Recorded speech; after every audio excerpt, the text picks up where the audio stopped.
Yo, what's going on everyone? My name is Sigsang, and today I'm going to be doing a review on Sonic Heroes. Sonic Heroes is the first multi-platform release for the Sonic series, meaning it was available on the PS2, original Xbox, GameCube, and even PC. I grew up playing this game on the GameCube, and for this review, I played that same version on my modded GameCube. But before we get further into the video, just want to let y'all know I stream my entire playthrough for this game live here on YouTube. So, if you're interested in watching me play games like this, make sure to subscribe. Sonic Heroes was released in Japan in late 2003, but for the rest of the world, this game was released in 2004. I don't quite remember if I got this game day one as a kid, but I for sure owned it during this era. My main console was the GameCube growing up, so I had already had access to games like Sonic Adventure 2 Battle and Sonic Adventure DX. And if it wasn't already apparent, I was a huge Sonic fan, and for the most part, still am to this day. But what made Sonic Heroes different from prior releases was that the Sonic series was now accessible to more people. With the unfortunate downfall of the Dreamcast, Sega moved into primarily a publisher role, and we're now releasing Sonic games on all consoles. So for a lot of people in my age group, this was their first time having access and playing a Sonic game. Throughout the years, I've heard countless stories about others playing this game growing up, and some even consider it their favorite Sonic game to this day. However, Sonic Heroes was also the first mainline entry in the series to show notable signs of declining quality, and shortly after its release, we began to enter what some consider the dark age of the Sonic franchise. Of course, this is all subjective. I'm someone who played a lot of these dark age Sonic games, and I had fun with them. So for now, let's keep our focus on Sonic Heroes. And let's do that by talking about the game's story.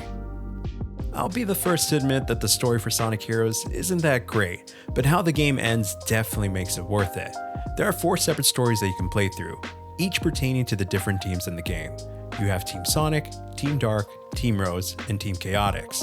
The cool thing is that you can play through any of these teams in any order, but how I played the game was in order in which they appear on the story select screen.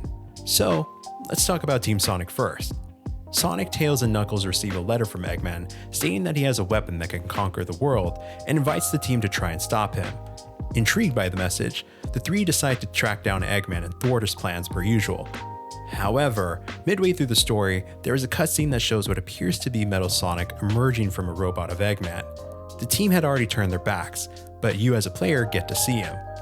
The team eventually takes down Eggman, but after beating Team Sonic's campaign, the story clearly isn't resolved. Team Dark's campaign is probably the most interesting of the bunch. This is the first game to show Shadow since his presumed death in Sonic Adventure 2, and I think what the game does to help segue into Shadow's self-titled game is awesome. Rouge infiltrates one of Eggman's bases to free Shadow from what appears to be some sort of incubator. While doing this, the robot E123 Omega awakens, their first appearance in a Sonic game by the way, and they begin firing at both Rouge and Shadow. Rouge is able to get Shadow and Omega to settle down, and learns that Shadow now has amnesia. She decides it's best that the 3 of them team up and find Eggman to get some answers. For Team Rose, they are looking for the Chow Chocola and Big's pet frog Froggy. There's a picture on a newspaper that shows Sonic with both, so Amy decides it's best if they track down Sonic. For Team Chaotix, they are a broke detective agency, but one day, they receive a package with a walkie-talkie in it that requests their services. Espio shows hesitance, but the others state that the pay is worth it, so they start their adventure. There are some scenes where the teams interact with one another just before they battle, but besides that, they stay in their own lanes. There's a lot of redundancy with themes throughout the stories, but like I mentioned earlier, how the stories intertwine at the end makes it worth it in my opinion. We'll talk more about the ending of the game later in the video, but for now, let's talk about gameplay. For each campaign, there are 14 stages to play through, and if you're not familiar with this game, these stages are all the same for each team. There are slight variances though, and that's because each campaign is supposed to represent different difficulty types. Team Sonic is supposed to be normal, whereas Team Rose is easy mode, and Team Dark and Team Chaotix are the more difficult campaigns. Team Sonic, Team Rose, and Team Dark have the player progressing through each stage in a linear way, but Team Chaotix's stages usually have objective-based stages, like finding a certain number of Chow or defeating a specific amount of enemies. But of course, the main draw of Sonic Heroes is the team-based gameplay. Each team has 3 different characters you can play as, and swapping between each character is as easy as pressing a single button. There are 3 archetypes for each team: speed, flying, and power type characters. So regardless of which team you pick, each team will feel somewhat similar through your playthrough. I wouldn't say there's one team that feels overall better than the others, but I would say Team Sonic feels the most standard, which makes sense since they're the normal difficulty. In each stage, there's a level up mechanic for the characters, which is achieved by collecting different colored orbs. Each character can collect a max of 3, and each orb grants more power. Some enemies take multiple hits to take out, but with the level ups, you can defeat them even faster. These level ups reset with each stage, so you have to collect a new set of orbs each time you play. Also, if you lose a life, you lose all the orbs you collected thus far, so there's an incentive to play as best as you can throughout each stage. Another cool feature that Sonic Heroes has is the Team Blast mechanic. As you play through a stage, you have a meter that fills up that can initiate the Team Blast. Once the meter is filled, you can use the Team Blast whenever you want. I usually use it against bigger groups of enemies or annoying enemies like the big metal hammer guys.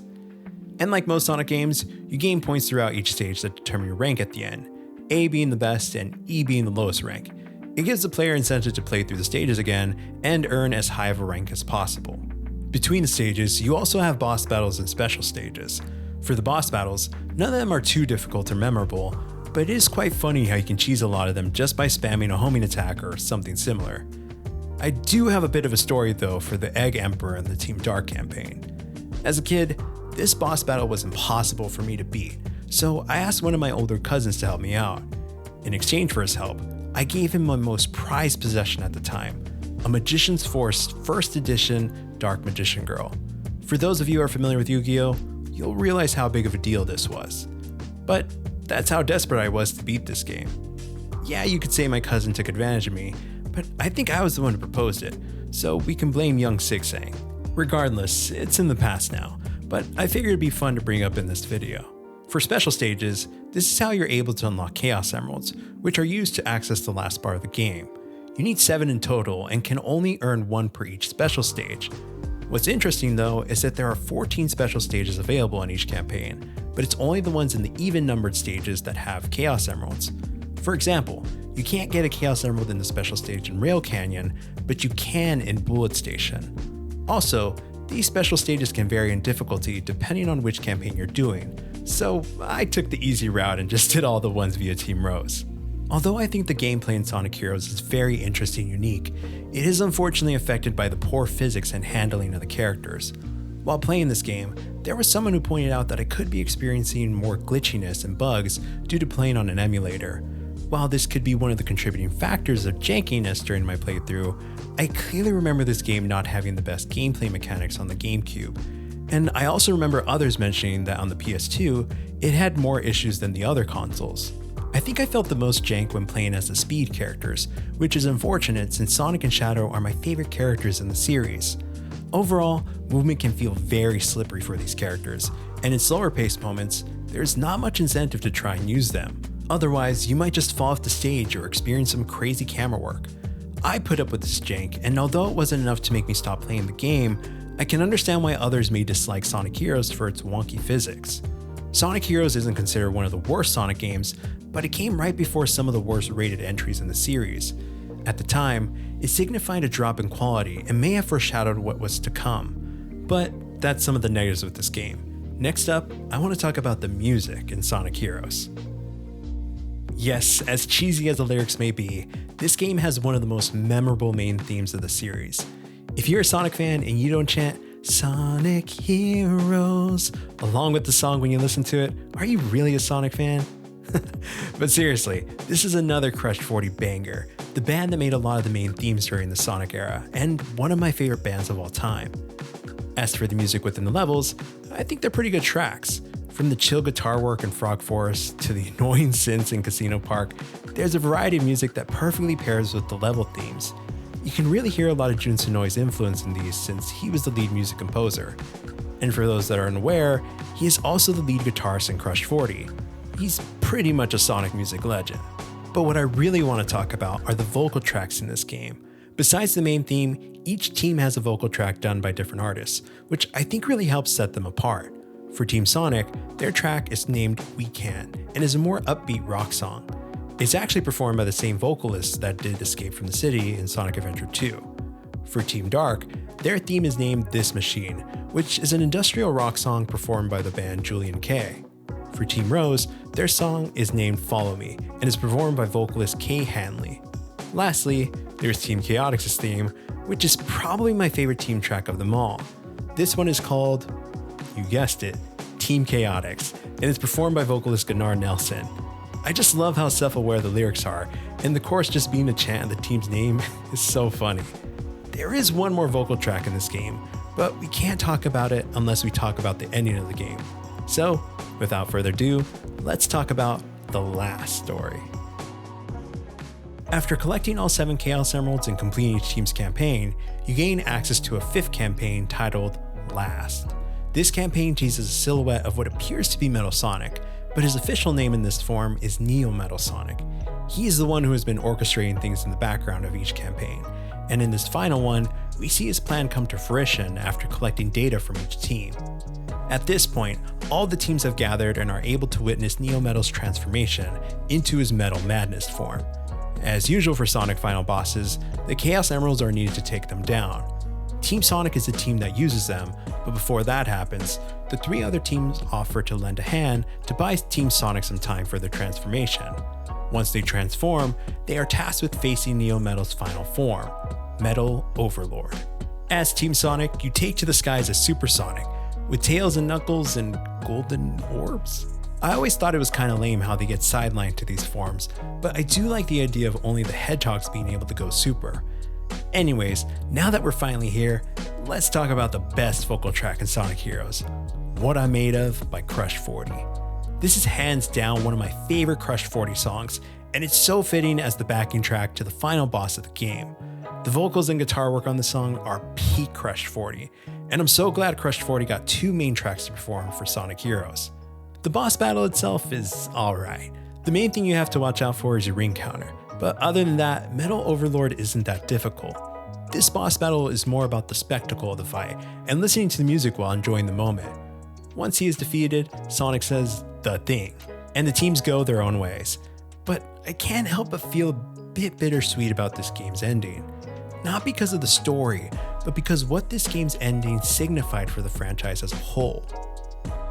Sonic Heroes was the last game that featured the original voice cast for the video games.